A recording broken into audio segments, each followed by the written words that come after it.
Selamat malam Pak Ramadan, selamat malam Pak Dian, selamat malam Bung Ridwan. Mbak Sofi. Ya, saya mau ke Pak Ramadan lebih dulu. Jadi dana ini kan besar ini, 124 miliar rupiah. Bagaimana asal muasal polisi mengungkap adanya aliran dana sebesar ini? Ya.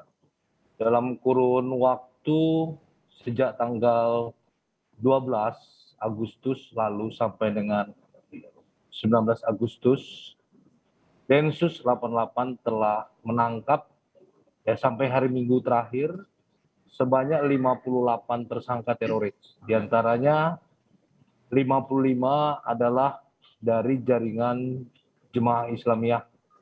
Jadi terakhir hari Minggu dari Sulawesi Tengah, sehingga ada 11 provinsi dari jaringan Jemaah Islamiyah dan 1 di JAD. Dan tentunya beberapa tersangka memiliki peran yang berbeda. Ada peran menyembunyikan senjata, ada membuat senjata dan bahan peledak, ada juga ikut menyembunyikan tersangka, dan satu lagi adalah dalam hal pengumpul dana atau penggalangan dana serta penyuplai dana. Di tahun lalu kita telah mengungkap, Densus 88 telah mengungkap di mana ada penggalangan dana melalui sebuah yayasan sosial BM Aba, Abdurrahman bin Auf. Dan tahun ini, beberapa hari kemarin, Densus 88 telah mengungkap penggalangan dana dari Yayasan Sosial Sam Organizer. Oke, jadi selain kumpulan-kumpulan dana ini, bagaimana cara mereka mengumpulkan dana sebesar ini? Adakah kemudian donor perseorangan misalnya? Atau ada sumbangan kecil-kecil dari masyarakat yang kemudian masuk ke rekening ini? Sumber dana tersebut pertama berasal dari anggotanya, di mana mereka yang tergabung dari Jemaah Islamiyah mengumpulkan infak 5% dari anggota mereka dan 2,5% dari zakat tahunan, serta mereka melakukan penyebaran dengan celengan-celengan dan kotak-kotak amal ke tempat-tempat yang berpotensial untuk memberikan sumbangan. Kemudian Mbak Sofi, setelah dilakukan penyelidikan, Yayasan Sam Organizer ini ada 13 rekening Sam Organizer dengan dana masuk sebesar 34,7 miliar. Berimbang dengan dana yang dikeluarkan sebesar 34,6 miliar. Nah, dari dana tersebut ada satu rekening yang merupakan dana operasional. Mereka menyebutnya dana Yasa 5. Merupakan dana operasional. Nah, dana-dana ini di satu rekening itu ada dana 25 miliar, kurang lebih 25 miliar yang digunakan untuk kegiatan atau aktivitas terorisme. Pak, itu kan tadi kita lihat di layar kaca ada kotak-kotak amal yang jadi barang bukti yang dikumpulkan polisi. Pak Ramadan juga tadi bilang bahwa mereka pelaku ini menyebarkan kotak amal. Yang ingin saya tanyakan, sebenarnya kotak amal ini masyarakat tahu tidak? Kalau ketika mereka memasukkan uang ke dalam kotak amal ini, tujuannya adalah ke kelompok Jamaah Islamiyah ini atau jangan-jangan ada kedok lain?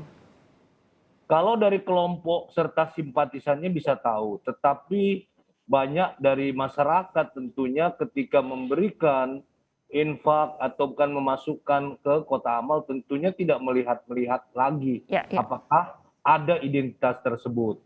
Nah, beberapa celengan yang telah kita jadikan barang bukti itu tertulis Sam Organizer Peduli ya. Dan dia mengatasnamakan peduli terhadap anak-anak dan wanita korban-korban yang di Palestina untuk mengambil hati. Jadi ada unsur penipuan juga di situ ya? Di sini memang sebagian dana digunakan untuk kegiatan-kegiatan kemanusiaan. Tentunya sebagian lagi digunakan sebagai dukungan terhadap kegiatan-kegiatan Jemaah Islamiyah. Baik, saya beralih ke Pak Dian. Pak Dian, kalau PPATK ini kan menemukan 4.000 laporan aliran dana kelompok Jamaah Islamiyah. Apakah alirannya semua berasal dari dalam negeri atau ada yang dari luar negeri? Ya, Mas Sofi, jadi memang kalau dalam pengamatan kita selama kurang lebih 5 tahun terakhir ini, dan juga mungkin dari bulan Januari sampai bulan Juli ya tahun ini, memang kita melihat bahwa dinamika dari sumbangan itu cukup lumayan cukup signifikan ya. Jadi bisa dikatakan hasil analisis kita saja itu yang sudah diserahkan ke teman-teman kepolisian dan juga kepada BIN itu sudah nyampe angka 106 itu hasil analisis. Dan itu 106 miliar? 106 hasil analisis kita, artinya sudah 106 dilakukan hasil, penelitian. Ya, dan itu juga termasuk pendanaan dari luar ke dalam dan dari dalam keluar gitu.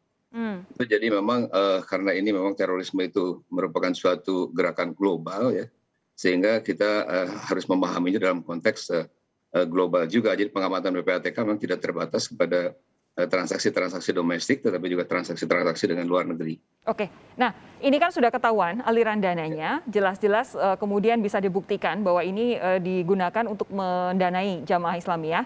Sejauh ini tindak lanjut yang dilakukan PPATK terhadap aliran dana ini apa, Pak? Iya, jadi kita selama ini memang kita selalu berkoordinasi tentu saja dengan teman kepolisian dan 88 khususnya, dan juga teman-teman BIN. Jadi memang mungkin bisa saya jelaskan ya, berbeda mungkin ini dengan kasus-kasus yang terkait dengan tindak pidana ekonomi atau pencucian uang pada umumnya ya. Memang pendanaan terorisme ini memerlukan suatu pendekatan yang agak berbeda ya. Misalnya jumlah uang juga kadang-kadang terpecah-pecah ya, ada yang banyak, ada yang sedikit dan lain sebagainya. Dan ini langkah-langkah kita itu tidak bisa seperti kita misalnya katakanlah saya melakukan pembukuan, misalnya PPATK melakukan pembukuan serta-merta, misalnya kalau ada indikasi katakanlah pembiayaan terorisme, karena ini memang memerlukan pendalaman tentu saja oleh teman-teman kepolisian, itu satu hal. Yang kedua tentu saja ini untuk kepentingan intelijen, kita tidak serta-merta melakukan pembekuan sebelum segala sesuatu menjadi lebih jelas di lapangan. Oke, karena ada kebutuhan penyelidikan juga di dalamnya ya. Bung Ridwan, ini luar biasa loh angkanya, 124 miliar rupiah ini sudah terkumpul untuk pendanaan jamaah Islamiyah. Apa yang bisa apa analisis Anda soal kemampuan mereka mengumpulkan uang sebanyak ini? Ya, pertama Mbak Sofi, yayasan cover dari jamaah Islamiyah ini namanya Sam Organizer. Dia sudah beroperasi sejak tahun 2013. Oke. Nah, artinya gini, ada semacam gap ya, 2013 sampai hari ini kan hampir berapa tahun tuh? 8 tahun ya. 8 tahun mereka beroperasi dengan normal-normal saja di Indonesia, dan inilah yang membuat jumlahnya menjadi sangat fantastis. Rilis Polri bahkan mengatakan mereka sempat membeli lahan di Pulau Kangean di utara Madura sekitar 6 miliar itu nilai lahannya. Nah, ini PR serius terutama bagi pimpinan ormas-ormas Islam menurut saya, Mbak Sofi, Majelis Ulama Indonesia, kemudian tokoh-tokoh agama Islam, untuk kemudian mengingatkan umat bahwa ada organisasi teror yang menggunakan kedok pendanaan, ya, pendanaan yang ke luar negeri, bahkan mereka menyebut Suriah itu sebagai Syam, ya. Karena kalau kemudian tidak direspon oleh tokoh-tokoh ormas Islam, ini bisa menimbulkan kegelisahan di bawah, ya, karena orang mau nyumbang bingung nih. Kita nyumbang di kotak amal nih nanti masuknya teror apa bukan gitu. Betul, betul. Jadi saya kira mumpung di sini juga ada Pak Ramadan dari Mabes Polri, ini levelnya sudah harus dibawa ke komunikasi publik dari tokoh-tokoh umat Islam ya. Barangkali bahkan bisa menurut saya wakil presiden yang harus bicara nih. Kiai Ma'ruf Amin harus bicara agar umat tidak gelisah ya. Nyumbang monggo silahkan, tetapi di ormas-ormas yang benar ya. Karena kalau tidak dijelaskan, nanti kemudian ada stereotip, kita juga ingin menghilangkan itu, seolah-olah kalau ada sumbangan ke luar negeri, baik itu Palestina, Suriah, kemudian stereotipnya ini jangan-jangan nanti semua ke teror.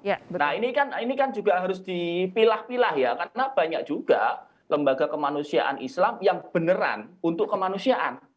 Nah, ini Mbak Sofi yang menurut saya yang terdekat PR komunikasinya ini ke Polri. Jangan juga sampai menyalahgunakan kebaikan hati masyarakat yang memang benar-benar niatnya adalah untuk menyumbang begitu ya. Akan direspons oleh Pak Ramadan sesaat lagi. Saudara tetap bersama kami, Sapa Indonesia Malam segera kembali.